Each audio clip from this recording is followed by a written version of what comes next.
Hi, this is Kranthi. Welcome to Light Mania. మీరు ఏదైనా ఓన్గా బిజినెస్ పెడదామని ఆలోచిస్తున్నారా? దానికి సంబంధించిన అవుట్లెట్ సిటీలో ఎక్కడైనా పెడదామని అనుకుంటున్నారా? With a genuine and serious concern దాని గురించి ఇన్ డీటెయిల్గా క్లియర్గా పాయింట్ టు పాయింట్ మాట్లాడుకుందాం ఈ వీడియోలో. Okay, let's get in to the video. So మనం ఒక 20 years బ్యాక్ ఎప్పుడైనా ఆ టైంలో బిజినెస్ చేద్దాం అనుకుంటే ఎలా ఉండేదంటే, ఆ టైంలో బిజినెస్ ప్యాటర్న్ ఎలా ఉండేదంటే, ఎవరికైనా ఏదైనా వస్తువు కావాలనుకుంటే మార్కెట్లోకి వెళ్ళి 1-4 షాపులు చూసుకొని ప్రోడక్ట్కి ప్రైస్కి కంపేర్ చేసుకొని ఏది బెస్ట్ అయితే అది విత్ ఇన్ ది మార్కెట్లో, అంటే ఆ 4 షాపుల్లో ఎక్కడో దగ్గర బెస్ట్ అనుకున్న దగ్గర చూస్ చేసి కొనుక్కునేవారు. షాప్స్లో షేర్ అయ్యేది. సో అక్కడ ప్రాబ్లం ఏం లేదు. ఇప్పుడు 4 షాప్స్ బదులు 10 షాప్స్ ఆ టైంలో పెట్టుకున్నా కూడా ఈ 4 షాప్స్లో జరిగిన బిజినెస్ 10 షాప్స్లో జరిగేది, అంటే షేర్ అయ్యేది జరిగే బిజినెస్ వరకు. సో ఇప్పుడు ఆ ట్రెండ్ ఎలా మారిందంటే, ఇప్పుడు ఎవరికైనా ఏదైనా ప్రోడక్ట్ కొందామని ఆలోచన వచ్చిందంటే లేటు. ఆలోచన రాగానే ఫస్ట్ ఆన్లైన్లో ఆ ప్రోడక్ట్ గురించి సర్చ్ చేస్తారు.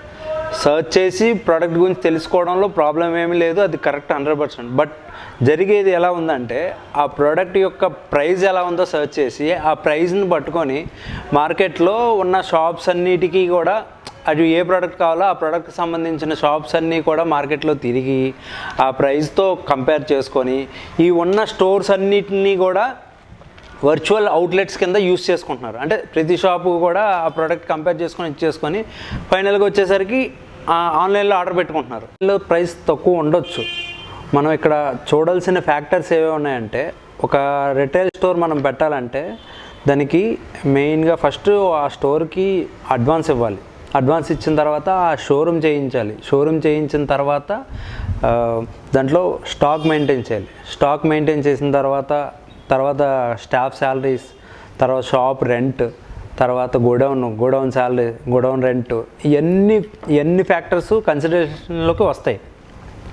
సో మనం బిజినెస్ రన్ చేయాలంటే ఈ అన్నిటిని బ్యాలెన్స్ చేసుకొని ఇవి ఓవర్కమ్ అయ్యేలాగా మార్జిన్స్ ఉండాలి. సో అప్పుడే మనం ఒక రిటైల్ అవుట్లెట్ మార్కెట్లో రన్ చేయగలం. వేరే ఆన్లైన్లోకి వచ్చేసరికి వాళ్ళకి రిటైల్ ఈ డిఫికల్టీస్ ఏమి ఉండవు. They will maintain some clusters, key areas some clusters maintain చేసుకొని అక్కడ స్టాక్ మెయింటైన్ చేసుకొని అక్కడి నుంచి సప్లై చేస్తారు. బట్ వాళ్ళకు ఉండాల్సినవి వాళ్ళకు ఉన్నాయి. But they are gain players, they can handle these things betterly. Okay, but మనం చిన్న అవుట్లెట్స్ వచ్చేసరికి వాళ్ళతో కంపీట్ అయ్యి ఇది అవ్వాలంటే కష్టమవుతుంది. మీరు ఏదైతే అవుట్లెట్ పెట్టాలనుకుంటున్నారో దాంట్లోకి గెయిన్ ప్లేయర్స్ వచ్చే అవకాశం ఏమైనా ఉందా ఆలోచించుకోండి. గెయిన్ ప్లేయర్స్ అని మాటకి ఎందుకు అంటున్నానంటే, గెయిన్ ప్లేయర్స్ అంటే ఎవరో కాదు, ఇప్పుడు మన ఎంప్లాయీస్ కానీ జాబ్ చేసిన వాళ్ళు కానీ వీళ్ళందరూ సేవింగ్స్ అన్న పేరుతో ఎస్ఐపిలో మ్యూచువల్ ఫండ్స్లో మంత్లీ ఇంత సేవింగ్స్ అని చేసుకుంటున్నారు. ఆ అమౌంట్ అంతా ఎక్కడికి వెళ్తుంది? పెద్ద ఈ గెయిన్ ప్లేయర్స్ అన్నారు, ఎవరో కాదు. ఇప్పుడు డీమ్యాట్ కానీ రిలయన్స్ కానీ వీళ్ళందరూ గెయిన్ ప్లేయర్స్ లెక్కలోకి వస్తుంది. వాళ్ళకి ఏంటంటే they are getting the investment enoughly. So వాళ్ళ అమౌంట్ తీసుకెళ్ళి కొత్త అవుట్లెట్స్ మీద వాటి మీద ఇన్వెస్ట్మెంట్ చేసి they can make it better.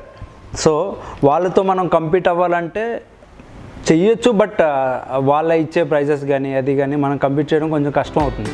ఎందుకంటే ఎగ్జాంపుల్గా మనం జుడియో తీసుకుందాం. జుడియోలో మన ప్రైజెస్ ఎలా ఉంటాయి? అదే ఫుట్వేర్కి వచ్చేసరికి వాళ్ళకి ఇచ్చే ప్రైజెస్ 300-400లో మంచి ప్రోడక్ట్స్ దొరికేస్తాయి. సో అదే ప్రైజెస్ మనం మామూలుగా రిటైల్ అవుట్లెట్ దానికి ఏం చేస్తే ప్రైజెస్ డెఫినెట్గా వేరియేషన్ ఉంటుంది. సో మన షాప్ పక్కన దగ్గరలో ఎక్కడైనా జుడియో లాంటిది కానీ లేదా రిలయన్స్ అలాంటివి కానీ వచ్చిందంటే మనం కంపీట్ అవ్వడానికి కొంచెం కష్టంగా అవుతుంది.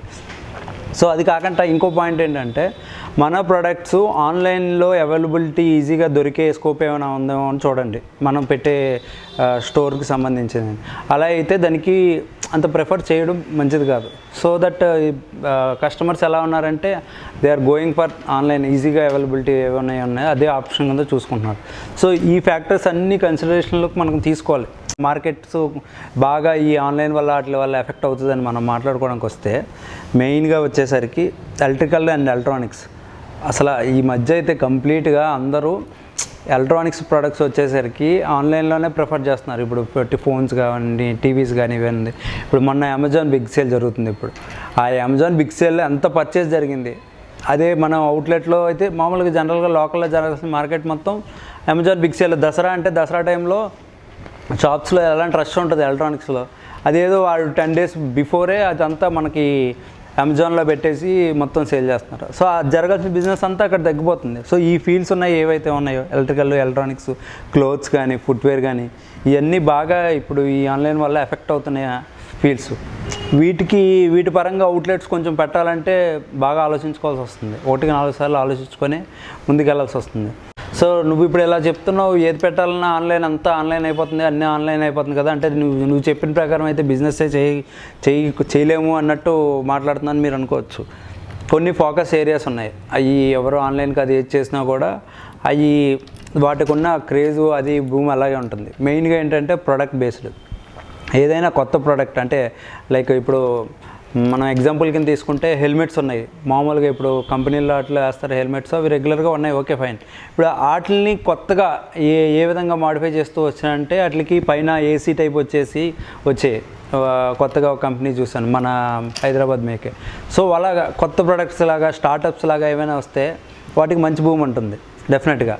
ఇంకా ప్రోడక్ట్ బేస్డ్ కాకుండా సర్వీస్ బేస్డ్ ఎలా అంటే ఎవరికైనా కూడా సర్వీస్ పీపుల్ ఎక్కడికక్కడ కావాల్సి ఉంటుంది.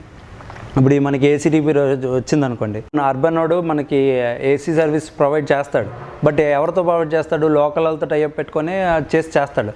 బట్ మనం ఎలా ఇచ్చేసుకోవాలంటే ఆ సర్వీస్ మనం ప్రొవైడ్, ఇప్పుడు ఏసీ రిపేర్ సర్వీస్ మన బ్యాచ్లో ఎవరెవరు ఉన్నారో వాళ్ళందరూ మనం ఒక గ్రూప్ కింద ఫామ్ అయ్యి మనమే ఒక నెట్వర్క్ కింద బిల్డ్ అయ్యి బెటర్గా సర్వీస్ ఇస్తే మనకు మంచి క్రెడిబిలిటీ ఉంటుంది, మనకు మంచి బిజినెస్ జరుగుతుంది. ఇంకా ప్రొడక్ట్ సర్వీసు నెక్స్ట్ సెక్షన్ వచ్చేసరికి ఫుడ్ బేస్డ్ బిజినెస్ ఎంత చేసినా ఎంత ఉన్నా కూడా ఎక్కడికక్కడ స్కోప్ ఉంటూనే ఉంటుంది. సరికి మనకి అగ్రికల్చర్ సెక్టార్లో అయితే కమింగ్ జనరేషన్ మొత్తం అగ్రికల్చర్లోనే ఉంటుంది, ఎంతైనా స్కోప్ ఉంది. లైక్ మనం కొంచెం కొత్తగా ఆలోచించి లైక్ ఆర్గానిక్ ఫార్మింగ్ మీద కానీ, లేదంటే ఆర్గానిక్ మిల్క్ కానీ, అలాగా విలేజెస్లో ఉండే యూత్ మొత్తం ఇప్పుడు చదువుకున్న వాళ్ళు ఎవరైనా ఆర్గానిక్ ఫార్మింగ్ అట్ల మీద ఫోకస్ చేస్తే చాలా మంచి స్కోప్ ఉంది. ఆ తర్వాత మనకు వచ్చేసరికి రెస్టారెంట్స్ అయితే ఎక్కడికి వెళ్ళినా ఏదైనా కూడా ఆటుకున్న క్రేజ్ భూమి అలాగే ఉంటుంది, అది మనం మెయింటైన్ చేసుకెళ్ళచ్చు. బట్ మనకంటూ రెస్టారెంట్ కొత్తగా స్టార్ట్ చేసిన వాళ్ళు మనకంటూ ఒక యూనిక్ ఆథెంటిసిటీ కానీ, ఏదైనా ఒక యూనిక్ ఫీచర్ ఏదైనా ఉంటే అది ఇంకా ఎప్పటికీ అలాగే ఉంటుంది, ఎవరిగ్రీన్. ఇప్పుడు కొత్తగా ఎన్ని వచ్చినా కూడా అది అలా కంటిన్యూ అవుతుంది. మనం ఎగ్జాంపుల్గా తీసుకుంటే విజయనగరంలో దేవి స్వీట్స్ అని ఉంటుంది.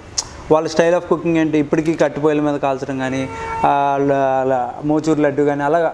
ఇప్పుడు వైజాగ్లో చూసుకుంటే బొబ్బట్లు, ఇప్పుడు అది వాళ్ళు మెయింటైన్ చేసే యూనిక్ ఆథెంటిసిటీని బట్టి అది కంటిన్యూ అవుతుంది. సో అలాగే ఏవైనా ఇచ్చేసుకున్నా కూడా బాగుంటుంది.